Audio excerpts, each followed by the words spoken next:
જ્યારે 5 વર્ષ સહસ્ત્રાણી 5000 વર્ષ સુધી જ્યારે ભગવાન વિષ્ણુએ મધુ અને કૈટભ સાથે યુદ્ધ કર્યું અને અંતે માં જગદંબાની એકમાત્ર લીલાથી ભગવાન નારાયણના સાથે એ મધુ અને કૈટભના યુદ્ધમાં ભગવાને મધુ અને કૈટભનો ઉદ્ધાર કર્યો. એ સમયે જ્યારે માને પ્રણામ કરે છે ત્યારે 3 દેવતાઓ ત્યાં હાજર હતા. મેં ગઈકાલે પણ આપને વાત કરી હતી કે માએ કહ્યું કે તમારી નાભીમાંથી બ્રહ્મા ઉત્પન્ન થશે અને તમારા 2 ભ્રમરોની વચ્ચેથી તમને ક્રોધ આવશે અને એ 2 ભ્રમરોની વચ્ચેથી તમને ભગવાન રુદ્રની ઉત્પત્તિ થશે. આ 3 દેવતાઓને આ દેવી કોણ, એનું સ્વરૂપ કેવું છે, ક્યાં રહે છે? ભગવાન વૈકુંઠમાં રહે, બ્રહ્માજી બ્રહ્મલોકમાં રહે, ભગવાન શિવ કૈલાસમાં રહે અને માં મણિદ્વીપમાં રહે છે. માનું રહેવાનું સ્થાન છે મણિદ્વીપ.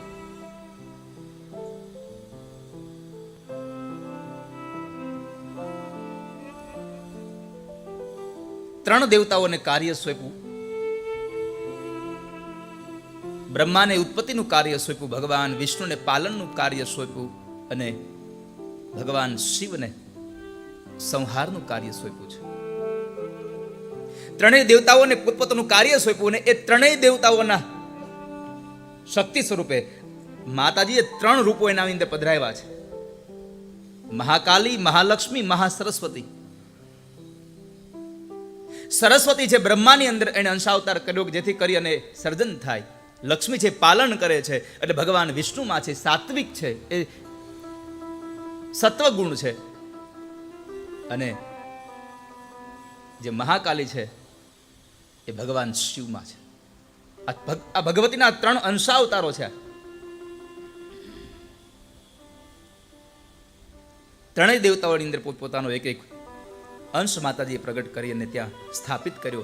અને પછી માતાજીએ ત્રણેયને કામ સોંપી દીધું. પછી કહ્યું માતાજીએ, એક કામ કરો, હે 3 દેવતાઓ, મારે તમને મારી લીલાઓનો એક પ્રાદુર્ભાવ બતાવવો છે, તમે મારી સાથે ચાલો. માતાજી એક દિવ્ય વિમાન લાવ્યા છે અને એ દિવ્ય વિમાનની અંદર લાવી 3 દેવતાઓને બેસાડ્યા. માં પોતે પણ છે અને જ્યારે એ 3 દેવતાઓને બેસાડીને જાય છે, વાયુ વેગે જેમ મન ચાલુ જાય એટલી વેગથી એ માનું વિમાન ગયું છે. એવા રમણીય દ્વેષોના દર્શન કરાવ્યા, એવા એવા દીપોના દર્શન કરાવ્યા, સુંદર મજાના વૃક્ષોથી સજ્જ હોય એવા એવા સ્થાનના, એવા એવા અરણ્યના દર્શન કરાવ્યા. ત્યાંથી વિમાન ઉડ્યું ને એક જગ્યાએ ગયું. 3 દેવતાઓ વિમાનમાં બેઠા છે, હજી નીચે ઉતરા નથી. પણ એ 3 દેવતાઓ જ્યારે બેઠા છે એમાં બ્રહ્માજીની આંખો ફાટી ગઈ. એવા સ્થાનમાં લઈ અને વિમાન ગયું કે બ્રહ્માજીની આંખો આમ ફાટી ગઈ કે આ હું શું જોઉં છું.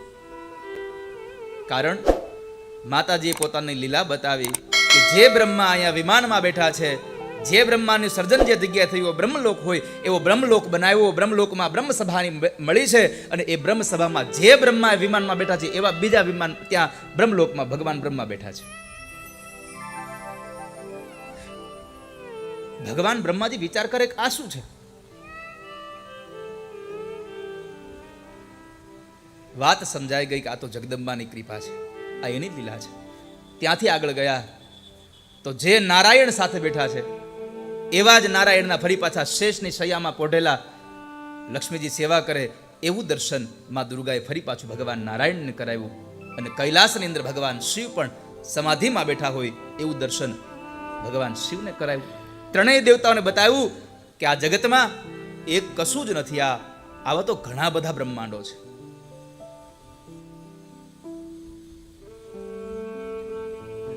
આ સંવાદ દેવર્ષિ નારદ અને બ્રહ્મા વચ્ચેનો છે.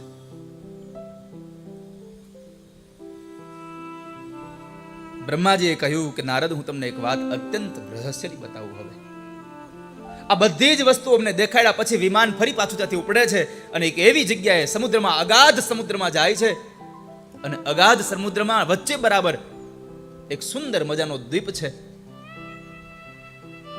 એટલો દ્વીપ રમણીય હતો, એટલો રમણીય હતો.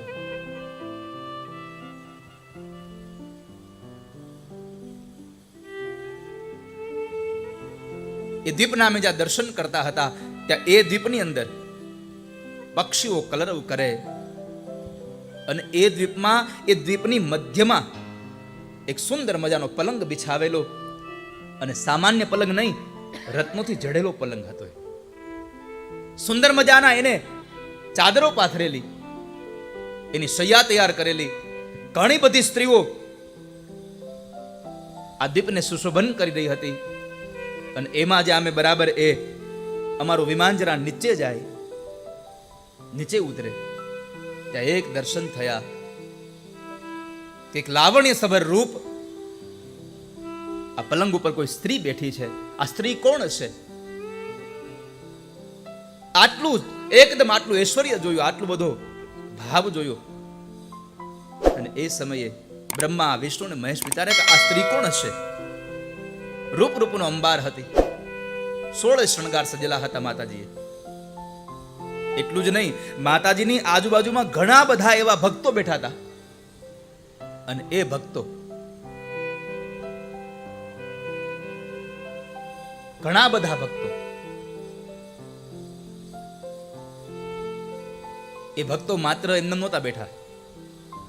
ભક્તો એમને નહોતા બેઠા. એ ભક્તો રેમ શબ્દના, વાઘબીજ મંત્રનો રેમ શબ્દનો નાદ કરી રહ્યા હતા, જપ કરી રહ્યા હતા.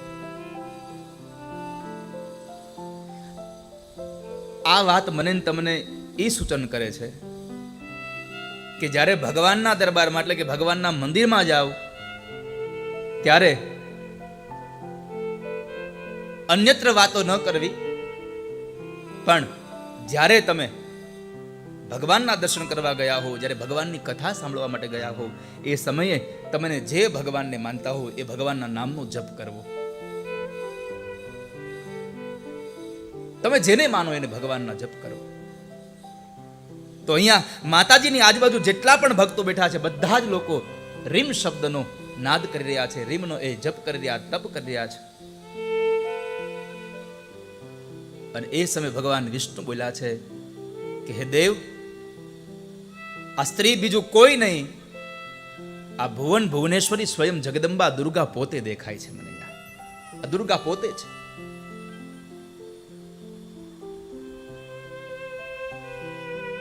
ત્રણેય દેવતાઓ જ્યારે વિમાનમાં જ બેઠા છે, નીચે ગયા નથી, એ સમયે ભગવાન વિષ્ણુએ પોતાના એક સમયની એક વાત કરી કે આ ભુવન સુંદરી કોણ છે એને હું ઓળખી ગયો છું, કારણ આવો પ્રસંગ મારી સાથે બન્યો છે એકવાર.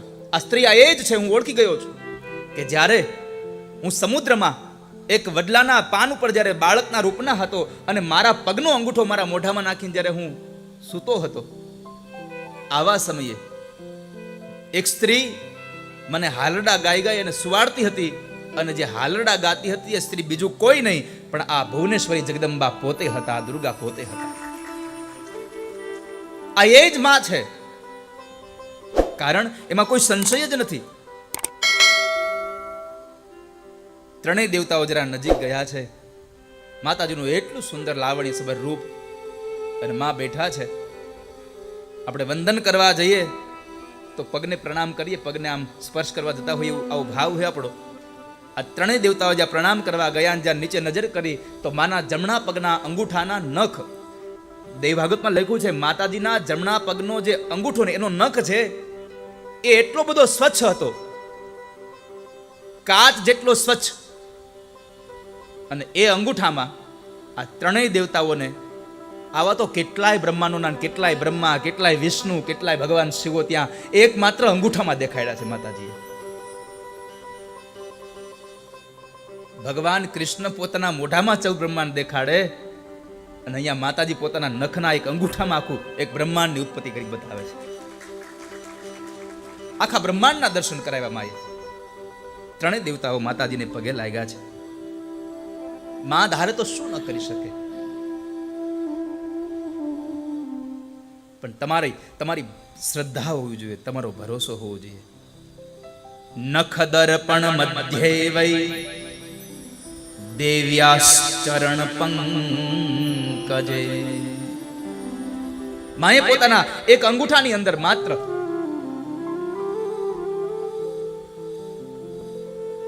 આખા બ્રહ્માંડોના દર્શન કરાવી દીધા. અને વળી પાછું એક બ્રહ્માંડ નહીં, આવો તો કેટલાય બ્રહ્માજી પોતે ભગવાન વિષ્ણુ બોલ્યા છે. દૈવ ભાગવતમાં વિષ્ણુ બોલ્યા, બ્રહ્મા બોલ્યા છે કે અમે જે નખમાં બ્રહ્માંડ જોયું એવા તો એક નહીં, એમાં તો કેટલાય વિષ્ણુ ને કેટલાય બ્રહ્માંડોમાં કેટલા બ્રહ્મા જોયા અમે. તો એની તાકાત કેટલી હશે?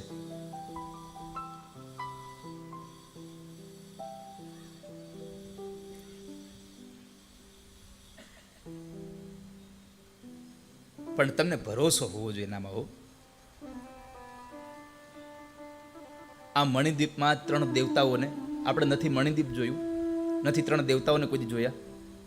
આ મણિદ્વીપની અંદર 3 દેવતાઓને માના એક પગના અંગૂઠામાં બ્રહ્માંડ દેખાડ્યા. આ વાતને તો હજારો વર્ષ થઈ ગયા છે, કદાચ આપણે માનીએ હજારો વર્ષ.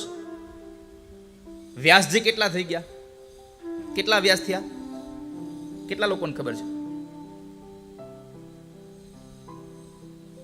બસ સરસ લ્યો. ઠોઠ નિહાળ્યા ને વતરણા દાદા. કુમારી તો કાલે મેં આપ્યું એટલે આમ હાથ ઊંચો કર્યો કે મને ખબર છે. આપણે વાત કરી હતી વ્યાસજીની કે નથી કરી? મને યાદ નથી. બહુ નથી કરી? કરી છે? કેટલા લોકોને ખબર કરી છે વાત? ધન્યવાદ. તમને એટલી તો ખબર છે કે વ્યાસજીની કથા આવી ગઈ છે.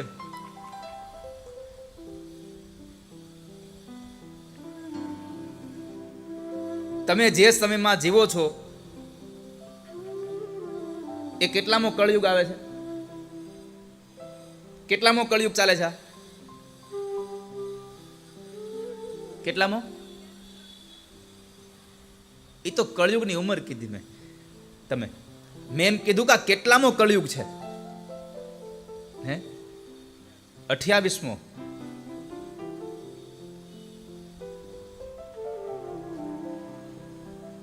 અષ્ટાવિમ સતી તમે કલિયુગે કલિ પ્રથમ ચરણે ભૂરલોકે ભરતખંડે જંબુદીપે.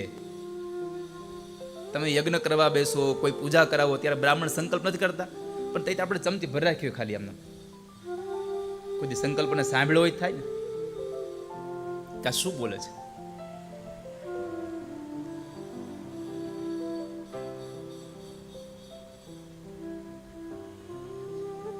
અઠ્યાવીસ વ્યાસજી થયા. કેટલા? અને એમાં જે આ 28માં જે વ્યાસ છે એનું નામ પણ છે કૃષ્ણ દ્વૈપાયન.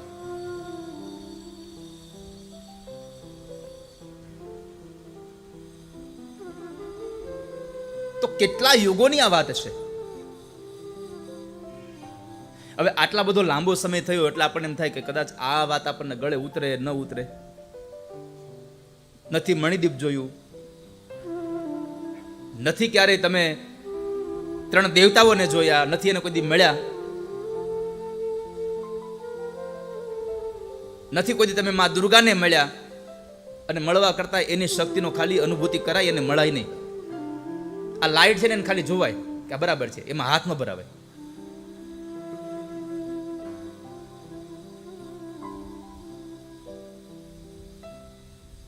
પણ માં ધારે અને હોય આપણો ભરોસો એનામાં,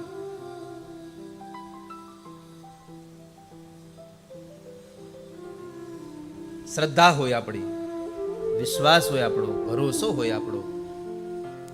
અને ભરોસો સામાન્ય નહીં, દ્રઢ ભરોસો હોવો જોઈએ. દ્રઢઈ ન ચરણ ન કેરો ભરોસો.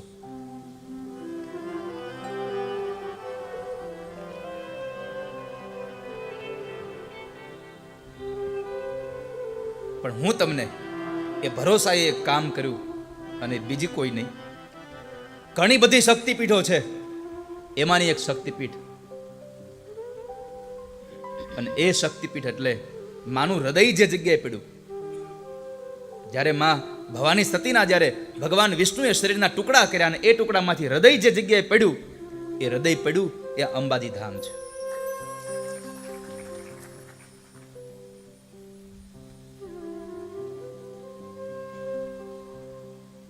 આ ગબ્બર ગોખ, આરાસુર, ચાચરનો ચોક. પણ પુરાણોમાં લખ્યું છે આને ધોળો ગઢ પણ કહેવાય છે. અંબાજીને ધોળો ગઢ પણ કહેવાય છે. અને આજ માં અંબાએ હજી થોડા જ વર્ષો પહેલા એક પરચો પૂરી અને બતાવ્યું કે આ સમગ્ર સંસારમાં હું ધારું તો બધું કરી શકું છું. બહુ અદ્ભુત કથા છે. મેવાડના મહાપ્રતાપી એવા રાજા મહારાણા પ્રતાપે જ્યારે દિલ્હીના અકબર સાથે ધર્મનું યુદ્ધ માંડ્યું અને એ યુદ્ધની અંદર જ્યારે અકબરની તો સૈન્ય એટલું બધું હતું, જ્યારે યુદ્ધ માંડ્યું છે અને મહારાણા પ્રતાપ, આ વાત ત્યારની છે કે જ્યારે મહારાણા પ્રતાપ ડુંગરે ડુંગરે અને જંગલમાં આજે રખડતા હતા, રજડતા હતા. આ એવા સમયની વાત છે. ધર્મનું યુદ્ધ ચાલે છે અને અકબરનું એ સૈન્ય રાણાને મારવા માટે તૈયાર થઈને હવે સજ્જ બેઠું છે.